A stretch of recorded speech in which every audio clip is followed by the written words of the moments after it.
ერთი დღე ისტორიულ მატჩამდე. ხვალ საქართველოს ეროვნული საკალათბურთო ნაკრები ევრობასკეტის მეოთხედფინალურ მატჩს ფინეთის წინააღმდეგ გამართავს. ეს პირველი შემთხვევაა, როცა ქართველმა კალათბურთელებმა მეოთხედფინალამდე მისვლა შეძლეს.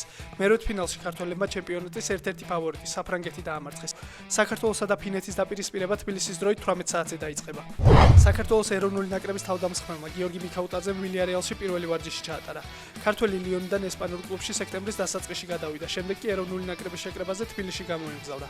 ქართველი საფრანგეთის ლიგა 1-დან ცრემლებითა და ემოციებით გამოაცილეს, რადგან მისი გაყიდვა არც კლუბს სურდა და არც მის გულს შემატკივრებს. თუმცა ეს ფინანსური ვალდებულებების გასასტურებლად აუცილებელი გახდა.